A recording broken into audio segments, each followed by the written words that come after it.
Hello, my dear students. A very warm welcome to all of you in Shri Jaindra Rank Zone. I am your friend and mentor for the subject Principles and Practices of Accounting. In this lecture, we'll continue with Accounting Chapter 7, Unit 1, that is Final Accounts of Non-Manufacturing Entities. This is lecture number 2. Let us continue.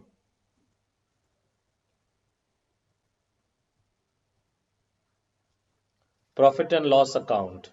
The profit and loss account starts with gross profit on the credit side.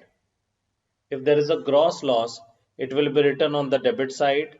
After that, all those expenses and losses which have been entered on the trading account will be written on the debit side of the profit and loss account.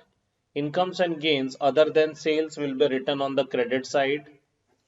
If we understand the word expenses properly, there will be no difficulty in distinguishing between items that will be debited to the profit and loss account and those that will be shown on the assets in the balance sheet. Further, it may be noted that the expenses which are personal in nature will now be charged to profit and loss account only.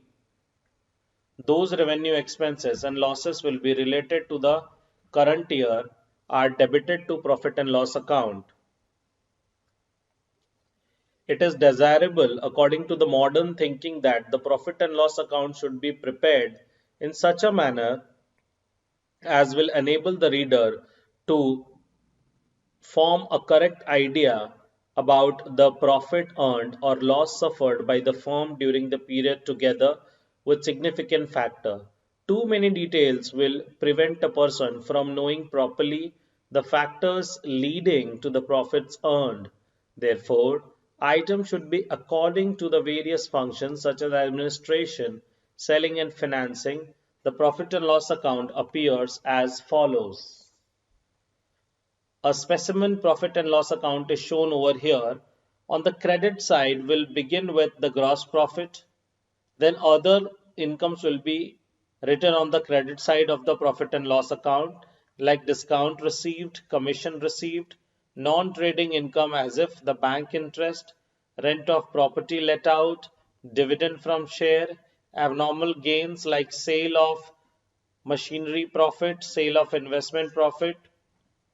On the debit side, we'll write salaries, rent of office, rent and rates, printing and stationery, telephone charges, postage and telegram, insurance, audit fee, legal fee, electricity fee, maintenance expenses like repairs and renewals, depreciation on equipment, furniture and building, selling and distribution expenses like salaries of selling staff, advertisement, go down rent, carriage outward, bad debt, provision for bad debt, selling commission, financial expenses as if bank charges, interest on loan, discount on bills, discount allowed to customers, abnormal losses as if loss on sale of machinery, loss on sale of investments, loss by fire, and at last, net profits.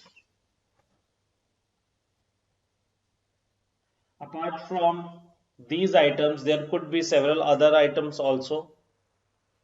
If it would be in the nature of expenses, it will be written on the debit side. If the nature of the item is income, in that case it will be written on the credit side in the profit and loss account.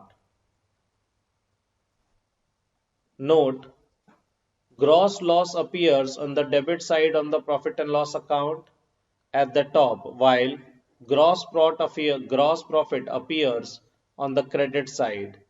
Net loss appears on the credit side of the profit and loss account, while the net profit appears on the debit side.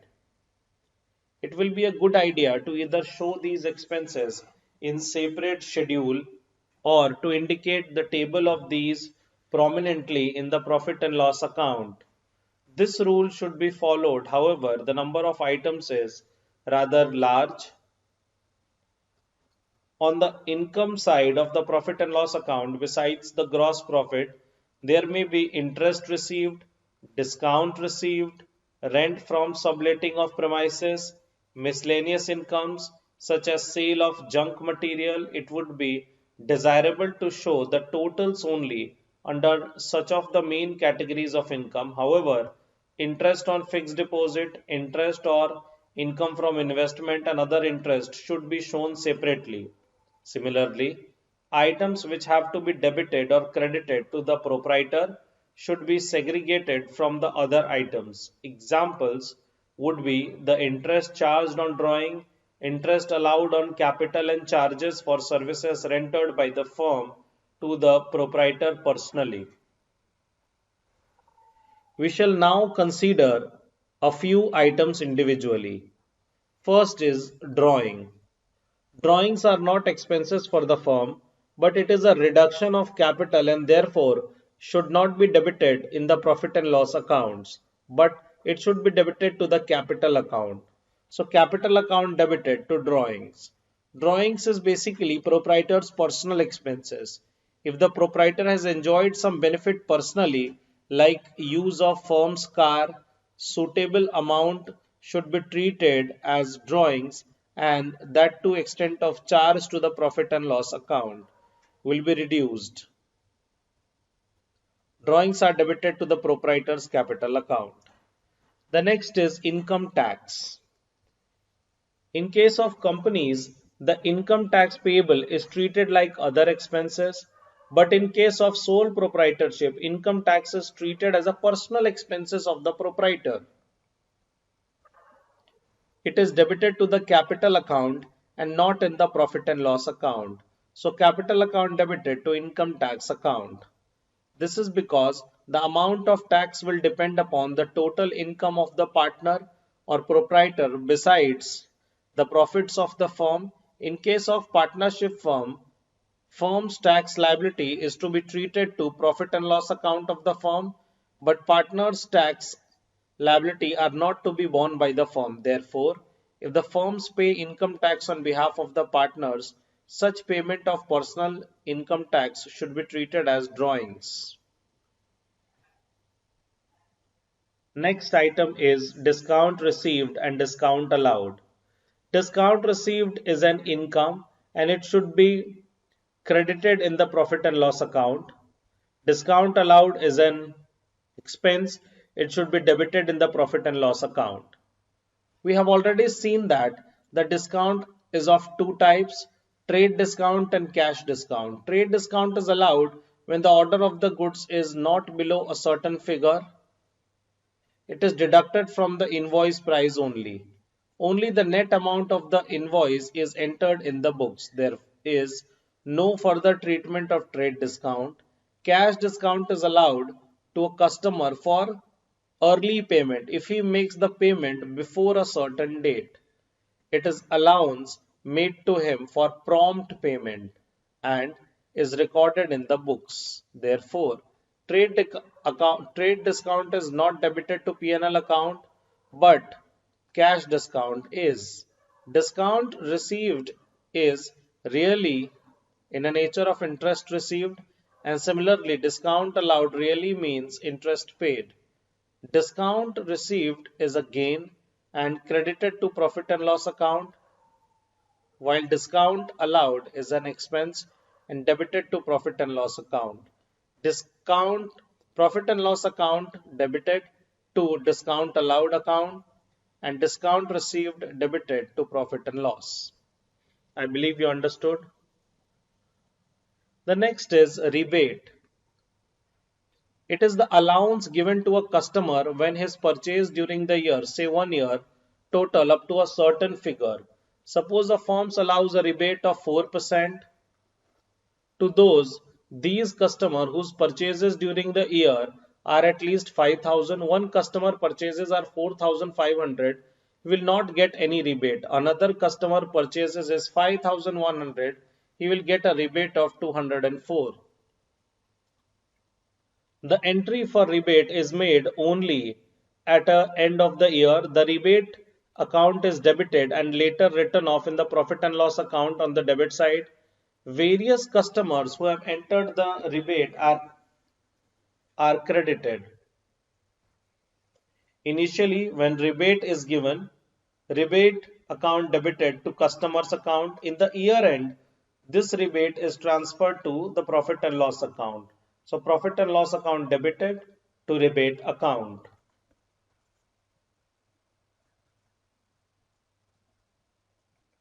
Next is bad debt.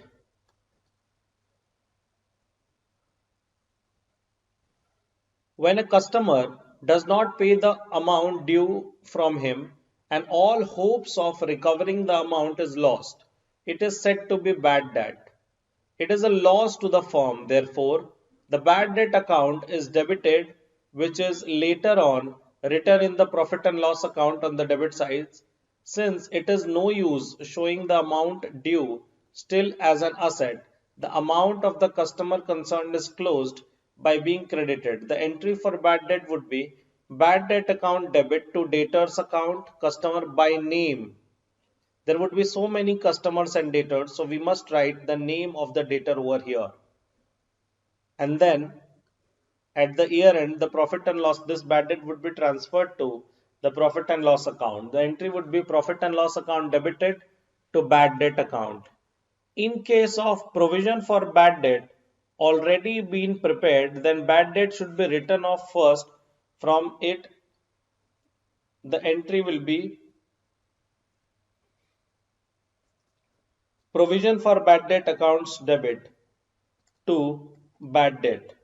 If later on the amount is recovered, it should be treated as a gain, bad debt recovered.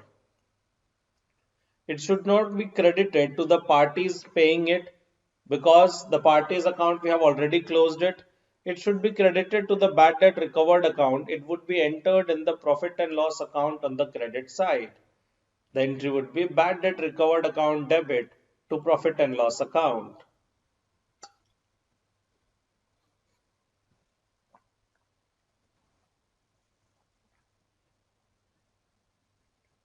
Closing entries.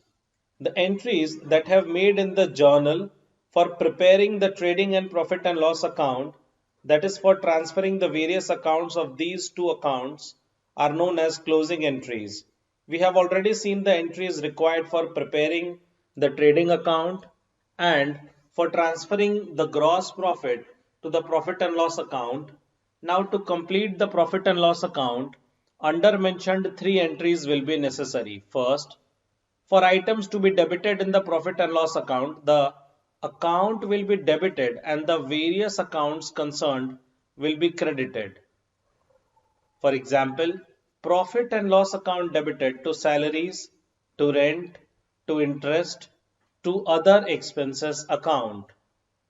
Next, the items of income or gain such as interest received or miscellaneous income will be credited to profits and loss account, like discount received account debit, bad debt recovered debit, these are incomes to profit and loss account. At this stage, the profit and loss account will show net profits or net loss. Both have to be transferred to capital account. In case of net profit, when the credit side is bigger than the debit side, the entry is profit and loss account debited to capital account. In case of net loss, the entry will be capital account debited to profit and loss account. I believe you understood. Let us shift to illustration 3 now. Revenue, expenses and gross profit balances of Messrs. ABC Traders for the year ended 31st March 2006 were as follows. Gross profit 4,20,000, salaries 1,10,000, discount credit 1,18,000, discount debit 19,000, bad debt 17,000, depreciation 65,000, legal charges, consultancy fees, audit fees, and other details are given. Required, prepare profit and loss account for Messrs. ABC Traders for the year ended 31st March 2016. So necessary closing entries in the journal proper of ABC Limited.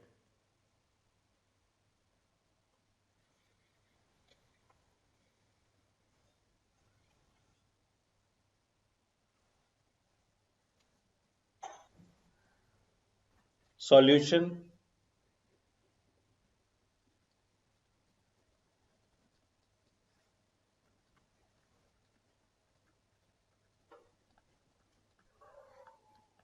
In the books of Messrs. ABC Traders,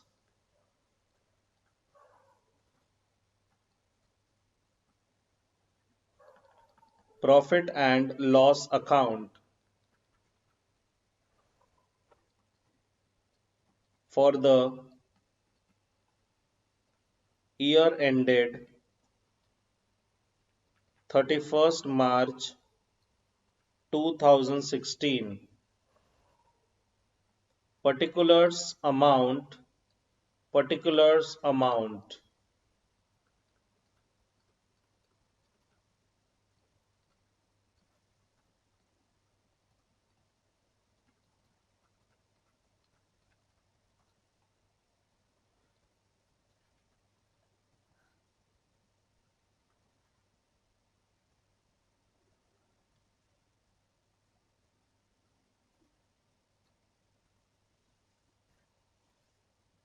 Gross profit 4,20,000. We'll write by gross profit 4,20,000.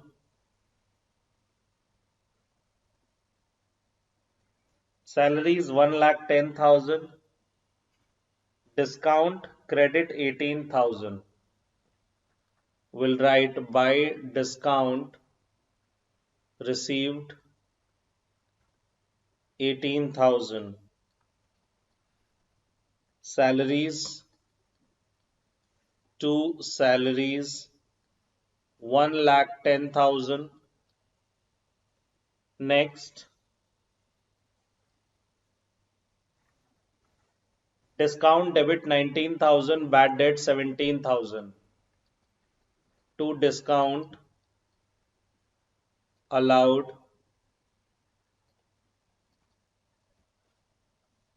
19,000.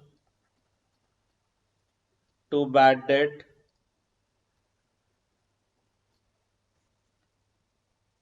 17,000. Stretch these lines.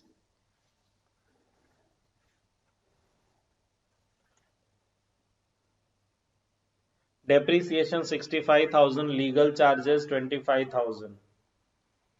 Consultancy fees 32,000. To depreciation 65,000. Next is legal charges 25,000. Consultancy fees 32,000. To legal charges 25,000. To consultancy fees 32,000. Next, audit fees 1,000. Electricity charges 17,000. To audit fee 1,000. To electricity charges 17,000. Telephone postage and telegram 12,000. To telephone postage and telegram 12,000. Stationery 27,000. To stationery 27,000. Interest paid on loan 70,000. To interest paid 70,000.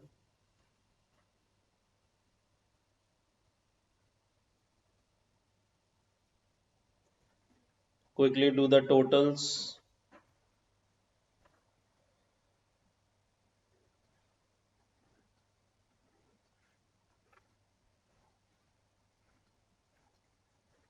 Credit side 4,20,000 plus 18,000. 4,38,000 would be transferred to the debit side. 4,38,000. Deduct all these expenses. The balancing figure is 43,000. That is net profit. To net profit 43,000.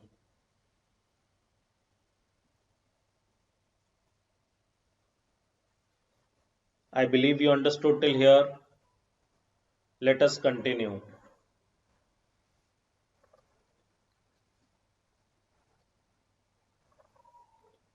Journal proper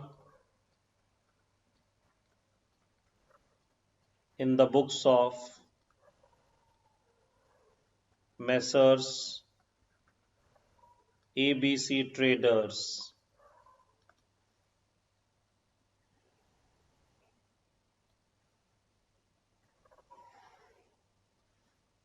Date, particulars, folio, debit and credit.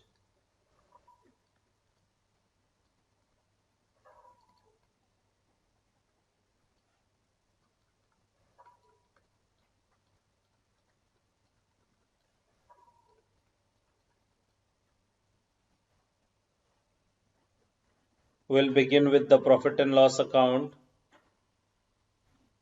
Debit side, salaries, discount, all the debit side would be written over here. Details. We'll write profit and loss account debited to salaries 1,10,000, to legal charges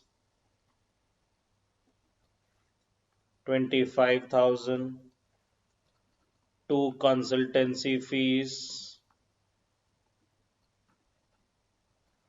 32,000, to audit fees 1,000, to electricity charges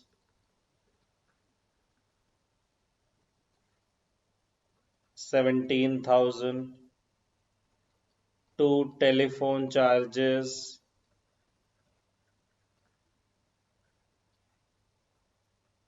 12,000,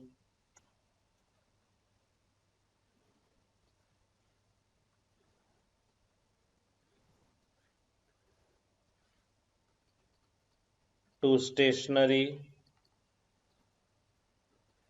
27,000, to depreciation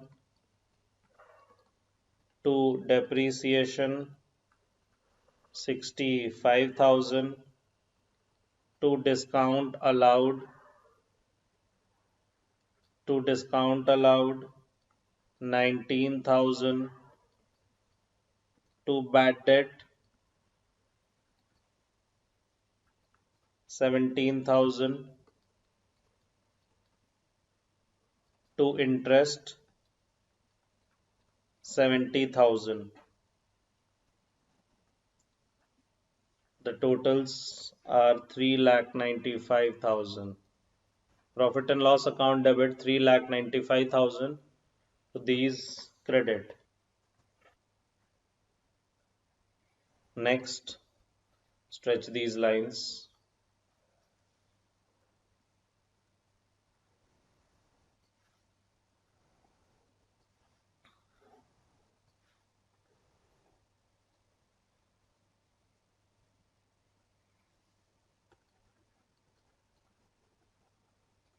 On credit side, discount received.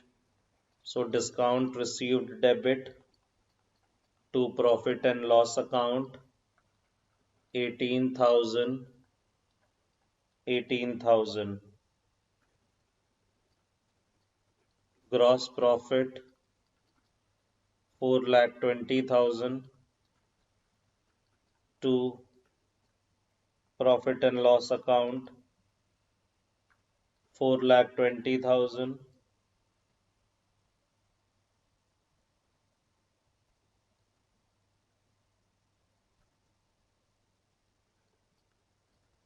profit and loss account debit to net profit 43,000, and this net profit should be transferred to capital. Net profit account debit 43,000 to capital account 43,000.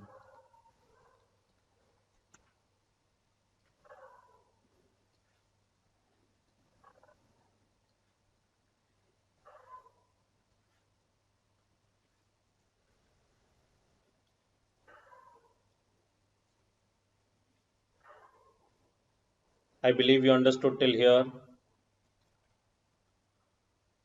Let us move ahead. Next question is illustration 4. Illustration 4. On 1st January 2017, provision for doubtful debts existed 40,000. Trade receivable on 31st December 2017 were 15 lakhs. Bad debt totaled 1 lakh. It is required to write off the bad debt and create a provision equal to 5% of the trade receivable balances.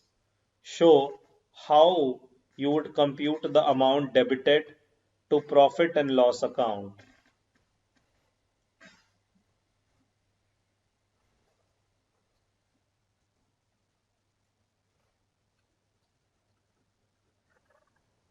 Solution.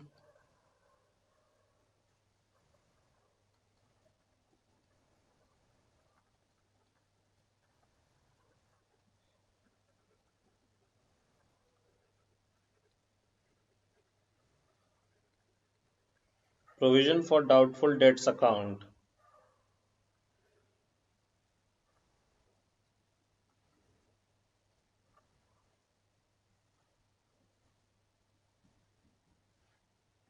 Opening balance by balance brought down.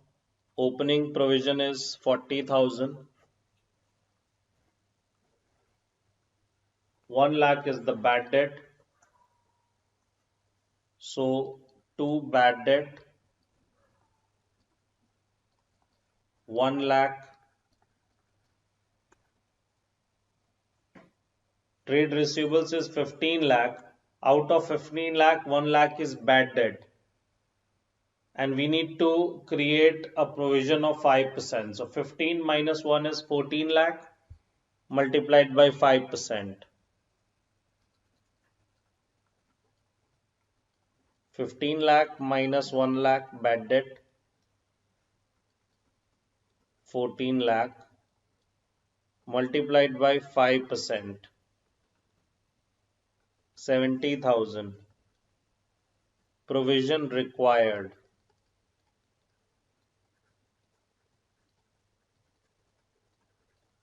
Provision required is 17,000. 70,000.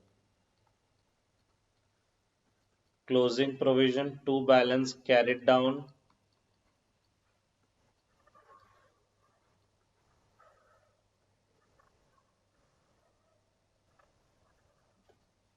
1,70,000. The balancing figure is on the credit side 1,30,000.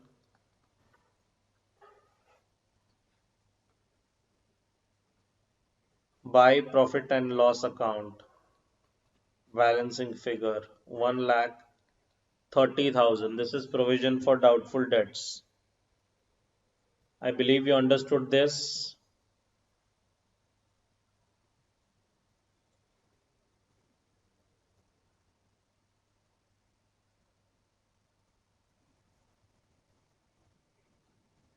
Next is provision for discount. This provision is created in the same manner discussed above, but the amount of provision is required to be calculated after deducting the provision for bad debt from the total trade receivable.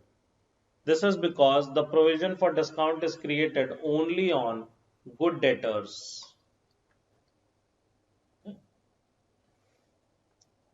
For example, if trade receivable is 5,20,000 and provision for doubtful debt is 1,20,000, you are required to create 10% provision for discount on debtors. As you can see over here, debtors 5,20,000 in the balance sheet, how will show 5,20,000 less provision for doubtful debts 1,20,000. 5,20,000 minus 1,40,000 is 20,000 is 4 lakh. The provision for discount on debtor is calculated at the rate 10%. So 4 lakh multiplied by 10% is 40,000. So this 40,000 is calculated over here. The closing balance of debtors is 5,20,000 minus 1,20,000, the provision of doubtful debts minus provision for discount on debtor minus 40,000. This provision for discount on debtor will also be shown in the debit side of the profit and loss account. I believe you understood. Let us continue. Next is provision for depreciation. It is made either by debiting depreciation account and crediting the provision for depreciation account concerned, and afterwards closing the depreciation account by transfer it to profit and loss account, or by directly debiting the profit and loss account and crediting the profit and loss uh, provision for depreciation account, and explaining the nature of adjustment by recording a detailed narration in the journal. Profit and loss account debited to depreciation or provision for depreciation. The amount of depreciation is deducted from the concerned asset and is then shown in the balance sheet. For example, if machinery cost is 15 lakhs and 10% is the depreciation is to be provided, the treatment is as follows. Depreciation account 1,50,000 to provision for depreciation 1,50,000. The depreciation is now charged in the profit and loss account 1,50,000 on the debit side of the profit and loss account, and in the balance sheet machinery 15 lakh less 10% depreciation, provision for depreciation is 1,50,000. The closing balance in the balance sheet of the machinery is 13,50,000.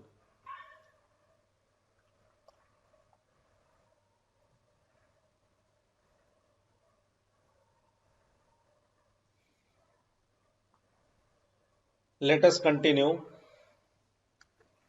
Other provisions.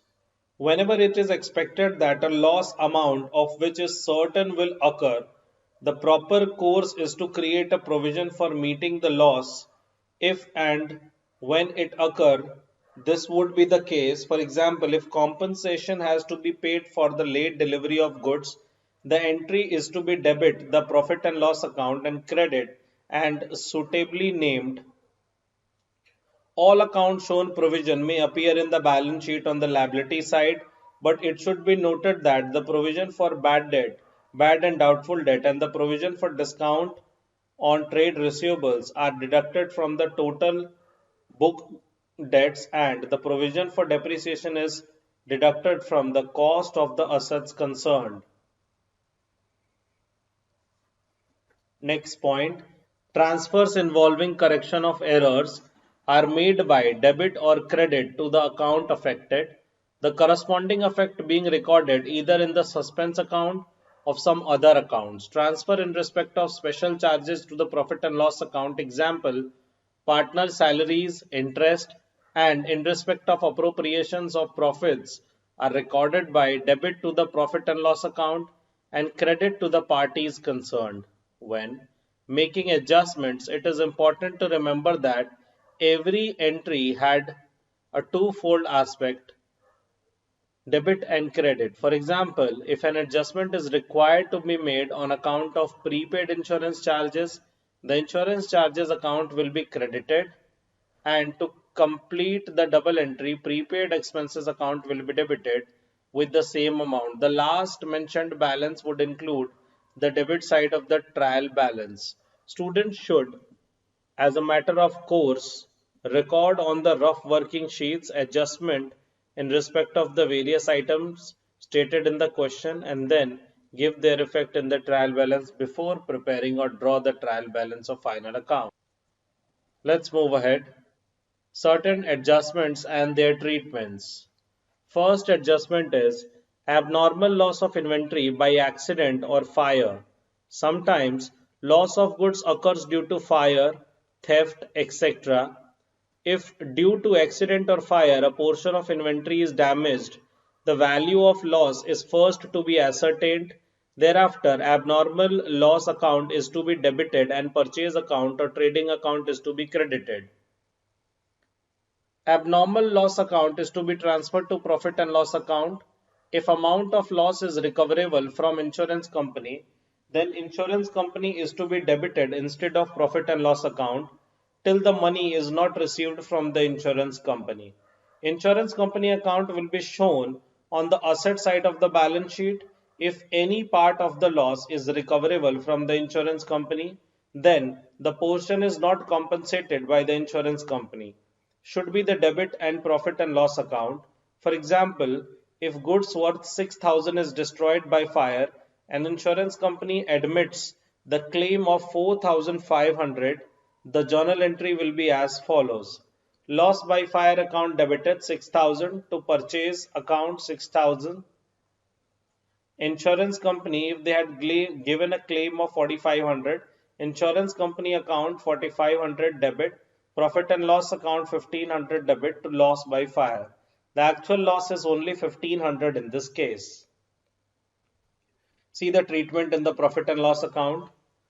In the profit and loss account, to loss by fire 1,500, and in the balance sheet the insurance claim, that is 4,500, that is received, will be treated on the asset side. Next is goods sent on approval basis. Sometimes goods are sold to customers on sale or return basis or on approval basis.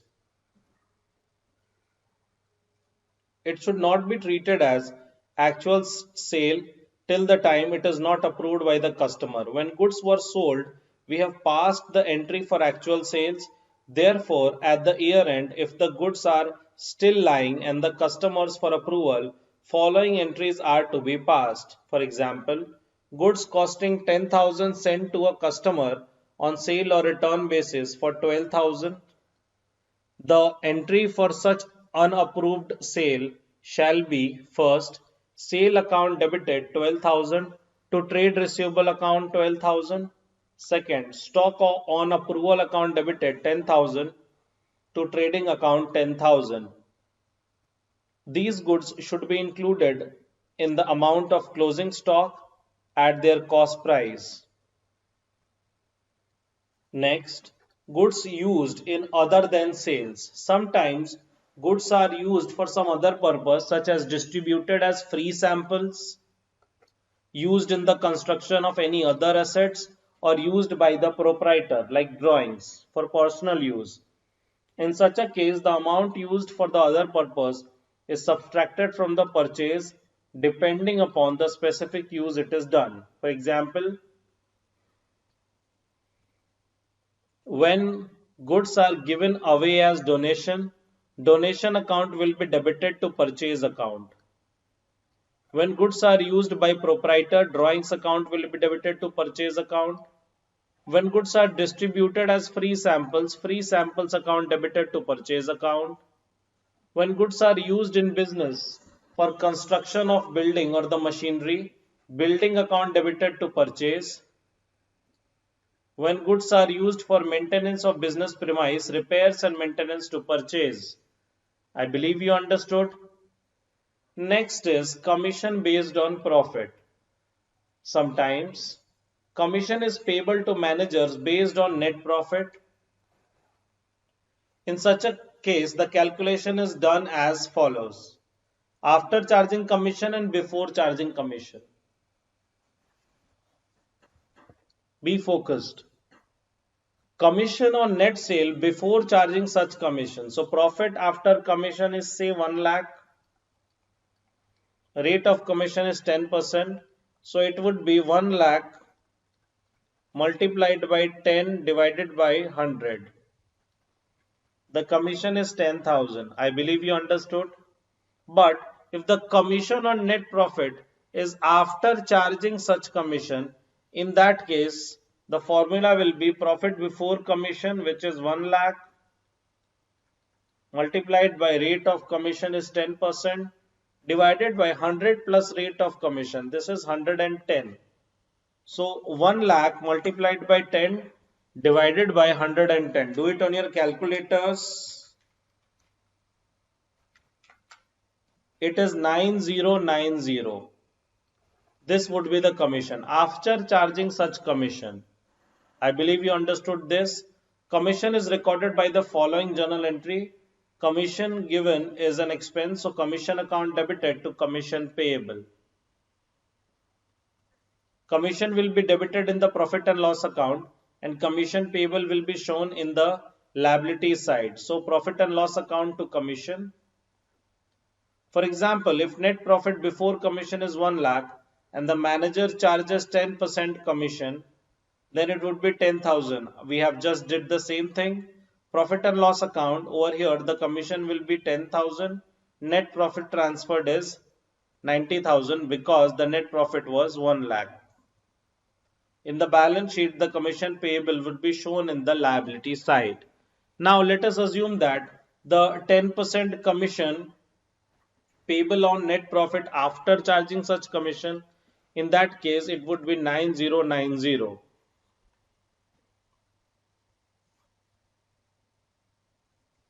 Next, balance sheet. The balance sheet may be defined as a statement which sets out the assets and liabilities of the firm or an institution at a certain dates. Since even a single transaction will make a difference, so some of the assets or liabilities, the balance sheet is true only on a particular point of time. That is the significance of the word set as at.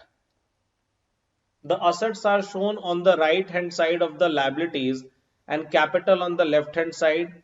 Characteristics. The balance sheet has certain characteristics which should be noted.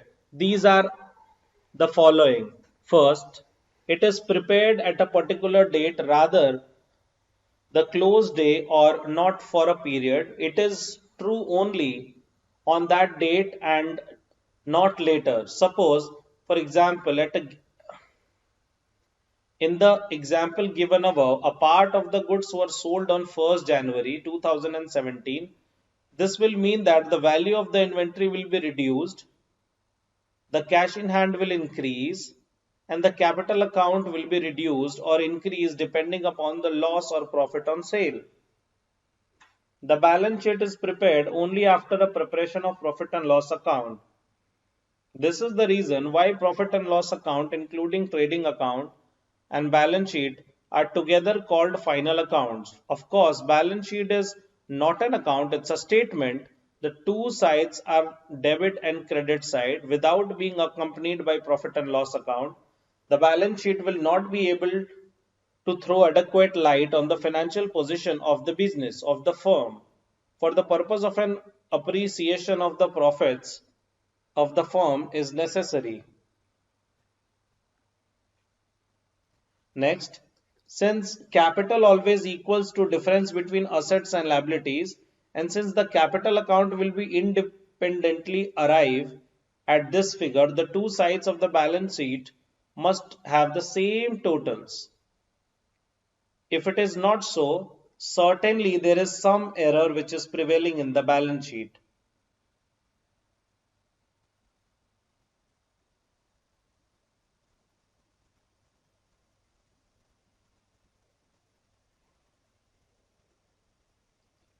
Cash in hand, debit balance; capital account, credit balance; machinery, debit balance; trade receivable, debit balance; trade payable, credit balance; inventory account, debit balance. Let us see an example of balance sheet given over here. Trade payable, liability; capitals, cash in hand, asset; trade receivable, asset; inventory, asset; machinery, asset. Both the totals are same, asset side and liability side. Agreement of asset and liabilities. First, assets. Assets may be grouped in one of the following two ways. On the basis of liquidity, under this approach, the assets which can be converted into cash first is presented first. Those assets which are most difficult in this respect, the presented at the bottom. As per the liquidity, the balance sheet is as follows: cash in hand, cash at bank, government security, other investment, bills receivable, sundry debtors, stocks, furniture and fixture, plant and machinery, and land and building. On the liability side, bills payable, trade creditors, loans, outstanding expenses, reserves and surplus, and capitals. On the basis of permanence, generally the balance sheet is shown on the basis of permanence. So we have to understand the permanence very carefully. Assets which are to be used for long term in the business and are not meant to be sold are presented first. Assets which are the most liquid, such as cash in hand, are presented in the bottom. So, on the asset side, on the basis of permanency, land and building, plant and machinery, furniture and fixture, stock, sundry debtor, bills receivable, other investments, government securities, cash in hand, and cash at bank is shown. On the liability side, capital, reserves and surplus, outstanding expenses, loans, trade creditors, and bills payable is shown. Let us see the note. Some of the assets may be capable of being sold easily, like investment in government securities and shares in some companies. They should be treated as liquid or permanent according to the intention of the firm. Let us move ahead. Next is liability. Liability may also be shown according to the urgency with which the payment has to be made. One way is to first show the capital and then the long term liabilities, and at last all short term liabilities like amounts due to suppliers of goods or bills payable. The other way is to start the short term liabilities and then show long term liabilities at the last of all capital. Assets are basically of two types: current assets, long term assets, non current assets. Current assets, these assets are meant which is to be converted into cash as quickly as possible, generally within 1 year. For example, cash in hand, cash at bank, trade receivables, and inventories. Non current assets or long term assets, those assets are meant to be used by the firm over a longer period of time and not sold to former type of assets is also called as fixed assets. For example, machinery, building, long term investments. Intangible assets, the assets which have no physical existence and cannot be seen or touched, are called intangible assets like patents, copyrights, etc. It is desirable that the balance sheet, the two types of assets should be shown separately and prominently. This would give meaningful and logical information. Liabilities to outsiders will be of two types: current liability and long term liability. Current liability, this liability must be settled in 1 year or less. It is also called as short term liability, for example, creditor, bills payable, etc. Long term liability, non current liability, those liabilities which exist for more than 1 year are long term liabilities. For example, long term loans from banks. Of course, it will include undistributed profits also. Sole proprietor generally present balance sheet in a horizontal form with capital and liabilities on the left hand side and assets on the right hand side. In the balance sheet, the various items should be grouped suitably as indicated here. Tangible fixed assets like land and building, plant and machinery, furniture and fixture, vehicles, intangible assets like goodwill, patent rights, design and brand names, investments like long term investments, in current assets, inventory in trade, trade receivable, short term investment, prepayment, advances, bank balances, and cash in hand. In liability side, we have capital in the beginning, then add net profits to the capital. If there is net loss, we need to deduct less drawings during the year, Long-term loans, we have term loan, other loan, short-term loans like cash credit, overdraft, other loans, current liabilities like trade payables, outstanding expenses, advance taken in provision, provision for bad debt, provision for retirement benefits, provision for taxation. Of course, there had no hard and fast rule regarding the presentation of assets and liabilities and equities in the balance sheet. However, the model presentation shown above has been designed considering the nature of the balance sheet, elements and categorization then appropriately. Proper presentation of the balance sheet items improves the understandability and information desired to be communicated to the users of accounts. Next is illustration 6. Given below are the trial balance of Messrs. Dayal and Brothers as on 31st March 2017. The particulars like capital, land and building, term loan, loan from Messrs. D and Company, trade receivable, cash in hand, inventories in trade, furniture, trade payable, advances and suppliers, net profit drawings are given. Their balances are also given. Required is prepare balance sheet. Solution.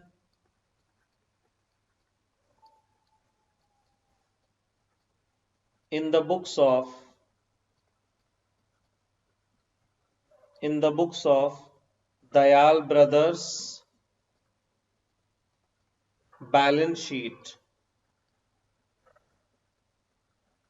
In the books of Dayal Brothers balance sheet as on 31st March 2017. 31st March 2017.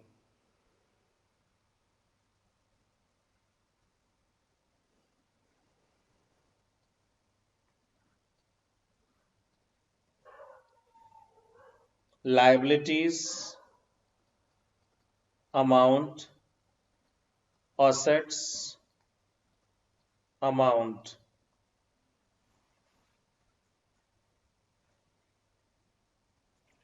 Just stretch these lines.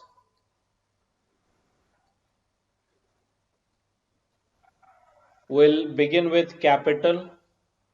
Capital is shown on the credit side 7 lakhs. On the liability side, capital 7 lakhs.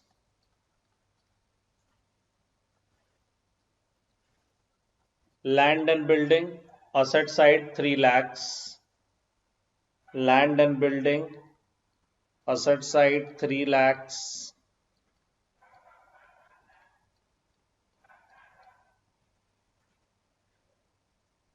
14% term loans, 14% term loan 4 lakh.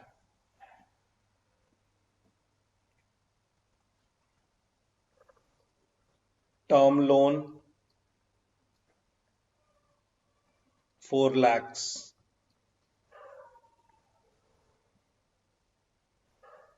Loan from Messrs. D and Company 4 lakhs 60,000.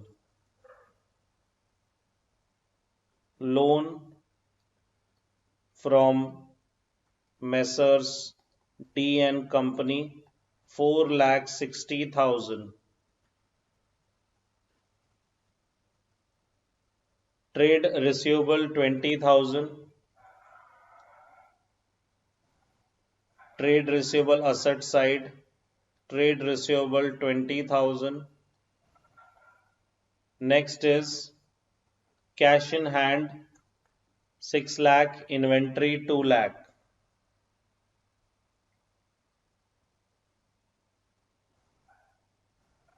Inventory is 6 lakh.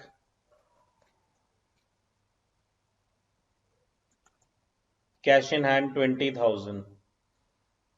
Cash 20,000.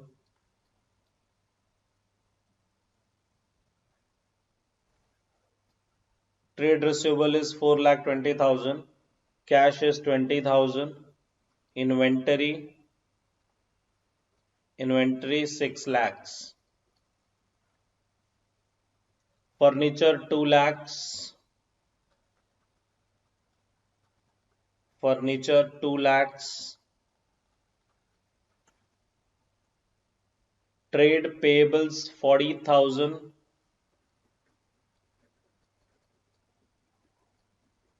trade payable 40,000,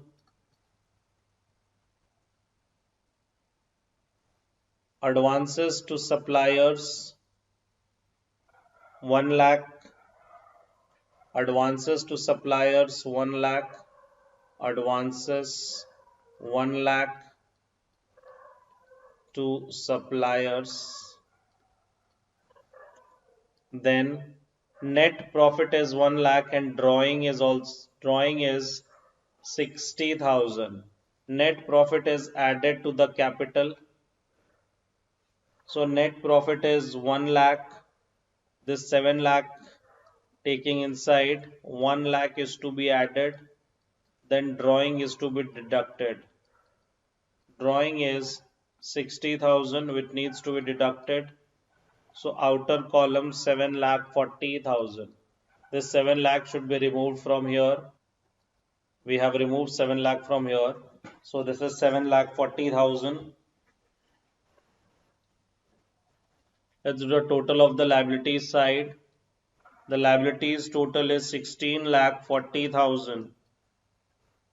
The asset total is 16 lakh 40,000. I believe you understood this. Let us continue. The next is the sequence of accounting procedure or the accounting cycle. What has been done so far shows the accounting process in the following order: recording the transaction in the journal or the journalizing, preparing ledger accounts, taking trial balances to check the arithmetical accuracy, preparing trading and profit and loss account or income statement for the period concerned, and preparing balance sheet to show the financial position. Next is opening entry. We have seen that on commencing a new business on debits and cash account and credit the capital account with the same amount. For capital introduction, cash account will be debited to capital account. Cash account debited to capital account with the concerned account amount. A firm closes the books of accounts at the end of each year and starts new book in the beginning of each year. The first entry in the journal is to record the closing balances of various assets and liabilities at the end of the previous year as the opening balances in the beginning of the new year. The balance sheet prepared at the end of the year records these balances on the basis of which the first entry. It is called opening entry. The assets shown in the balance sheet are debited and the liabilities and capital account is credited. Let us see illustration 7.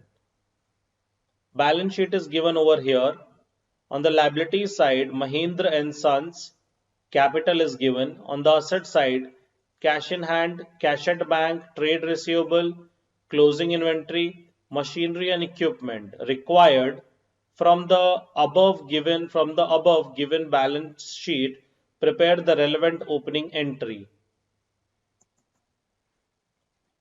Solution.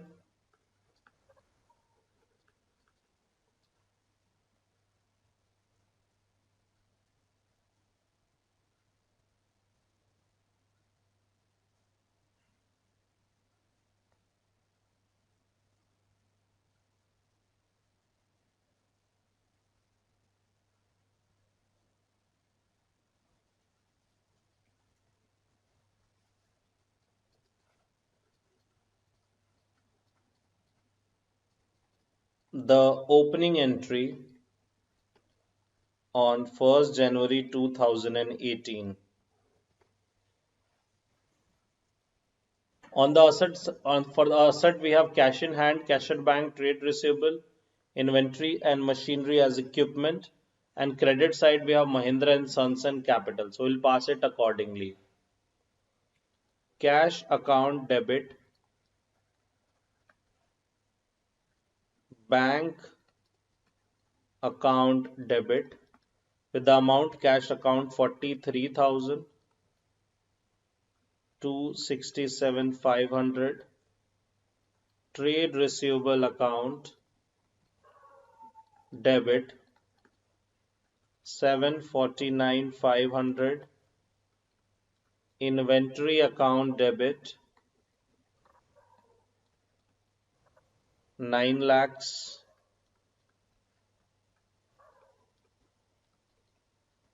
machinery and equipment accounts debit 6 lakhs, to Mahendra and Sons 5,60,000, to capital account 20 lakhs, being the balances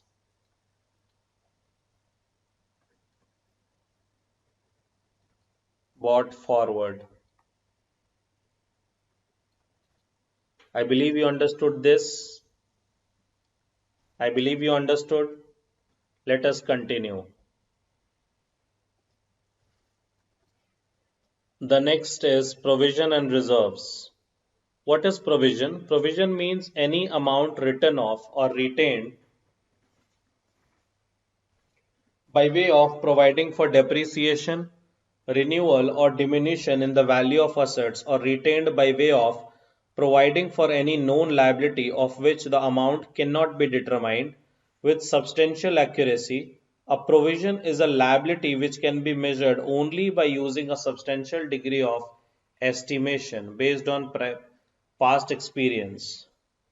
Thus, a provision may be either in respect of loss in the value of the asset provided or written off on the basis of an estimate, or one of the respect of liability for expenses incurred in respect of claim which is disputed. That is, when it is a contingent liability on the occurrence of a diminution in asset values due to some of them having become irrecoverable, or inventory items are lost as a result of some natural calamity, amounts contributed or transferred from profits to make good the diminution also are described as follows. The following are instances of amount retained in the business out of earning for different purposes that are described as provisions. First, amount provided for meeting claims which are admissible in principle, but the amount whereof has not been ascertained. Second, the appropriation made for the payment of taxes still to be assessed. Next, the amount set aside for writing off bad debt or payment of discount, the portion of earnings, receipts, or other surplus of an enterprise, whether capital or revenue, appropriated by the management for a general or specific purpose other than provision for depreciation or diminution in the value of assets or for the known liability, is known as reserves. The reserves are primarily are of two types: capital reserve and revenue reserve. Also, provision in excess of amount considered necessary for the purpose these were originally made are to be considered as reserves. It is thus evident that provisions are a charge against profits, while reserve is an appropriation of profits. Also, provision that ultimately proves to be excess of amounts required or have been made too liberally are reserves. Such a distinction is essentially for disclosing truly in the balance sheet the amount by which the equity of shareholders has increased with the accumulation of undistributed profits. Reserve fund. It signifies the amount standing to the credit of reserves that is invested outside the business in security which are readily realizable. Example, when the amount set apart for replacement of an asset are invested periodically in the government securities or shares. The account to which these amounts are annually credited is described as reserve fund. Next, limitations of financial statement. Financial statements suffer from number of limitations. These must therefore be studied with care in order to correct inference may be drawn. The limitations are less serious if the objective is only to praise the performance of single company over a period of year where, however, a comparison of working of different companies for the same period is to be made. It can be misleading until the companies concerned have followed the same system and basis of accounting. On the account, a comparison of the profitability of the different industries on the basis of financial statements should be undertaken only if it is not practicable to make such a comparison on any other basis. The principal limitation affecting financial statement are as follows. First is historical cost. Historical cost is basically the cost at which the asset is bought. Accounting records and on the other account, the financial statement are prepared only on the basis of money valuing prevailing at the time of transaction that has been taken. Transaction were entered into. Thus, the effect of subsequent changes in the value of inventory is not taken into account. At times, this has the effect of making the statements of account quite misleading. Take the obvious examples of house built in 1980, say at a cost of 15,000. In 2016, the benefit receivable from the occupation will be as much that of the house created in 2016, like 14 lakh 50,000. If the house were included in the financial statement with its original cost, as normally it would not convey the true picture to the knowledgeable person. The limitation can be serious in case of other fixed assets that have been working over a long period over which the prices have changed radically. It is, however, not easy to get over the difficulty since revaluation of fixed assets, apart from being costly, is not practicable when the value of money is continually falling. On this account, historical cost continues to be accepted basis for the preparation of financial statement, though it may not be possible to do much to remove the limitations mentioned above. One must always remember to read the balance sheet and profit and loss account in the light they cannot reveal as well as what they do.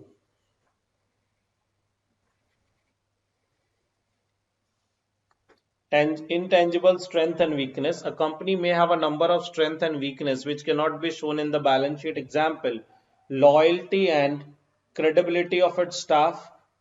These must be kept in mind while judging the financial position of a company. Next, perpetual continuity and periodical account. Perpetual continuity and periodical account. Financial statements ordinarily are drawn up at the end of year, but the accounting records is maintained on the assumption that the business undertaking shall continue to exist forever.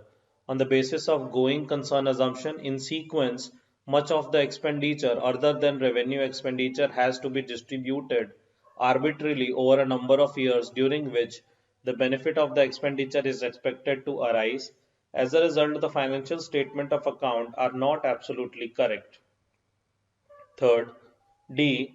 Different accounting policies. It is permissible for the company within certain limit to adopt different policies for the preparation of accounts, valuation of various assets and distribution of expenditure over the different period of accounts. For example, a company may decide to provide annually for the payment of pension and gratuities to staff and thus build a fund out of which the payment has to be made ultimately, whereas another company may deal with these only with the actual payments made only. Similarly, a company may decide to whether or not to include intangible asset among the asset or manner in which that amount should be written off. Management policies. Management can have different accounting policies for the welfare of staff and public at large. We are stopping here. We are stopping here. Thank you.